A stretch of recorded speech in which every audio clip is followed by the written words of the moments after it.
கிறிஸ்துவுக்குள் அன்பான தேவனுடைய பிள்ளைகளே, ஆண்டவரும் உலக இரட்சகருமான இயேசு கிறிஸ்து இணையற்ற நாமத்தினாலே உங்கள் யாவரையும் வாழ்த்தி ஆசீர்வதிக்கிறேன். ஆண்டவருடைய நாமம் மகிமைப்படுவதாக. இந்த நாளிலும் மங்கள வார்த்தை நிகழ்ச்சி மூலமாக உங்களை நேரடியாக உங்கள் வீடுகளிலே சந்திக்கிறது எனக்கு ரொம்ப சந்தோஷம். கர்த்தர் உங்களை ஆசீர்வதிப்பாராக. இன்றைக்கி ஆண்டவர் நமக்கு என்ன மங்கள வார்த்தை வச்சிருக்கிறாரு, அவளோடு எதிர்பார்த்து கொண்டிருக்கிற தேவனுடைய பிள்ளைகளை எடுத்து வாசிங்க. தானியேல் தீர்க்கதரிசியின் புஸ்தகம் 9ஆம் அதிகாரம் 23வது வசனம் இப்படியாய் சொல்கிறது: நீ மிகவும் பிரியமானவன், ஆதலால் நீ வேண்டிக் கொள்ள தொடங்கின போதே கட்டளை வெளிப்பட்டது. எல்லாரும் நல்ல கவனமாக கேளுங்க. நீ மிகவும் பிரியமானவன். ஆண்டவர் தேவதூதன் மூலமாக சொல்கிறாரு, என் பார்வைக்கு இவன் ரொம்ப பிரியமானவன்.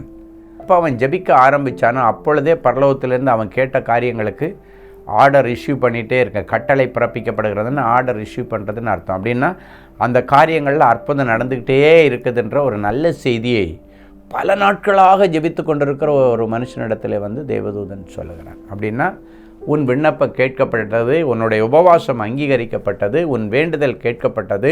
நீ ஆண்டவருக்கு பிரியமானவனாக இருக்கிறபடியினாலே நீ எப்போ ஜெபிக்க ஆரம்பிச்சியோ அப்பத்திலேருந்தே பரலோகத்திலேருந்து ரிலீஸ் போயிட்டே இருக்குது, அற்புதங்கள் நடந்துகிட்ருக்கு. நீ கேட்டபடியே எல்லாத்தையும் நிறைவேற்றியிருக்கிறேன். இந்த நிகழ்ச்சியை பார்க்குற தேவனுடைய பிள்ளைகளே, அநேகருடைய இருதயத்தில் ஒரு கேள்வி: ஏன் என்னுடைய ஜெபத்திற்கு பதில் வரல? எத்தனையோ மாதக்கணக்காக நான் ஜெபிச்சிட்ருக்கிறேன், எத்தனையோ வருஷக்கணக்காக ஜெபிச்சிட்ருக்கிறேன், ஏன் எனக்கு இன்னும் பதில் வரல அப்படின்ற ஒரு கொஸ்டின் மார்க் உங்களிடத்தில் இருந்தேன்னா இன்றைக்கி ஆண்டவர் சொல்கிறாரு, ஏதோ ஆண்டவருக்கு பிரியமில்லாத காரியம் உங்ககிட்ட இருக்குது. அதை இன்றைக்கி தெரிஞ்சுக்கிட்டு முள்ளை தூக்கி வெளியே போடுற மாதிரி அந்த பாவத்தை தூக்கி வெளியே போடு, உன் ஜெபத்திற்கு பதில் வரும். அதான், நீ மிகவும் பிரியமானவன், நீ என் பார்வைக்கு பிரியமானவன். ஆண்டவருக்கு பிரியமில்லாதது ஏதோ ஒன்று உங்ககிட்ட இருக்குது, அதை தூக்கி இன்றைக்கி வெளியே போட்டுறீங்கன்னா உன்னுடைய ஆசீர்வாதத்திற்கு தடையாகவே அதுதான் இருந்துகிட்ருக்கு. அதை தூக்கி வெளியே போட்டுருங்க. தூக்கி வெளியே போட்ட அடுத்த நிமிஷம் நீ வேண்டிக் கொண்ட காரியங்களிலே பரலோகத்திலிருந்து கட்டளை புறப்படும். உன்னுடைய ஜாபுக்கான ஆர்டர் இஷ்யூ பண்ணப்படும், ப்ரொமோஷன் ஆர்டர் இஷ்யூ பண்ணப்படும், ட்ரான்ஸ்ஃபர் ஆர்டர் இஷ்யூ பண்ணப்படும். இல்லைன்னாட்டு உன்னுடைய விசா சைன் ஆகும், இல்லைன்னாச்சுன்னுடைய ப்ராஜெக்ட் உனக்கு சேங்ஷன் ஆகும். எதெல்லாம் பெண்டிங்கில் இருக்குதோ, நீ எதுக்கெல்லாம் ஜெபிச்சிட்ருக்கிறியோ அதெல்லாம் நிறைவேறும்படிக்கு இன்றைக்கு ஆண்டவருக்கு பிரியமாய் வாழ உன்னை ஒப்புக்கொடு. பிரியமில்லாததெல்லாம் தூக்கி எறிஞ்சிரு. கர்த்தர் அற்புதங்களை செய்வார். தானியேலுடைய ஜெபங்கள் கேட்கப்பட்டதனுடைய ரகசியமே, நீ மிகவும் பிரியமானவன், ஆண்டவருக்கு பிரியமானவன். இதோட இன்னொரு வசனத்தை நீங்கள் சொல்லலாம், இன்றைக்கு உன்னை பரிசுத்தம் பண்ணிக்கொள். அப்படின்னாச்சுன்னா ஆண்டவருக்கு பிரியமில்லாததை எடுத்துட்டு பிரியமானதை செய்ய ஒப்புக்கொடு, நாளைக்கு அற்புதம் நடக்கும். இதெல்லாம் ஒரே கேட்டகரியில் உள்ள வசனங்கள் தான். எனவே இன்றைக்கு தேவனுடைய பிள்ளைகளை, உங்களுடைய பொல்லாத வழிகளை விட்டு நீங்கள் மனம் திரும்புங்கள். அப்பொழுது கர்த்தர் உங்களுக்கு சேமத்தை கொடுப்பார். ஜெபிக்கலாமா? அன்பான ஆண்டவரே, உமக்கு நன்றி. ஜெபம் கேட்கப்படக்கூடாதபடிக்கு என் பிள்ளைகளுக்கும் ஆண்டவருக்கும் இடையே தடைக்கல்லாய் இருக்கிற என் பிள்ளைகளுடைய அக்கிரமங்களை இன்றைக்கு வெளியேற்றி, அந்த அக்கிரமத்திலிருந்து என் பிள்ளைகள் மனம் திரும்பி ஆண்டவருக்கு முன்னால் ஆண்டவருடைய ஆசீர்வாதத்தை பெற்றுக்கொள்ள கர்த்தர் உதவி செய்ய.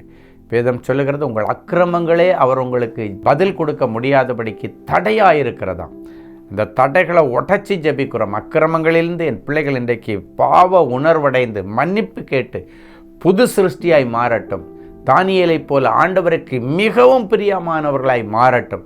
அதன் நிமித்தம் இவர்கள் ஜெபித்து பெண்டிங்கில் இருக்கிற எல்லா காரியங்களையும் ஆண்டவர் நிறைவேற்றி கொடுத்து, உன் மன விருப்பத்தின்படியே உனக்கு தந்துருளி, உன் ஆலோசனைகளை எல்லாம் நிறைவேற்றுவேன் என்கிற வார்த்தையின்படி என் பிள்ளைகளுக்கு அதிசயம் நடக்கட்டும். நெடுங்காலம் காத்திருந்து இருதயத்தில் ஏங்கின வேலை, ப்ரொமோஷன், இன்க்ரிமெண்ட், திருமண காரியம், பிள்ளை பாக்கியம், சொந்த வீடு எல்லாமே என் பிள்ளைகளுக்கு ஆச்சரியமாய் கிடைக்கட்டும்.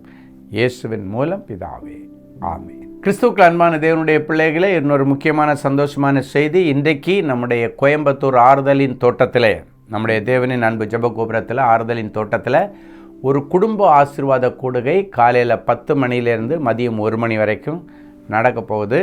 எனவே அந்த கோயம்புத்தூர் சுற்றி இருக்கிற பிள்ளைகள் யார் யார் இருக்கிறீங்களோ, கோயம்புத்தூரோ, ஈரோடோ, சேலம், திருப்பூர், நாமக்கல், இல்லைன்னாச்சுன்னா ஊட்டி, கூடலூர், குன்னூர் என்கிற பகுதியில் இருக்கிற எல்லா பிள்ளைகளும் நேரடியாக இந்த குடும்ப ஆசீர்வாத கூடுகையிலே வந்து கலந்து கொள்ளும்படி உங்களை அன்போடு கூட நான் வரவேற்கிறேன்.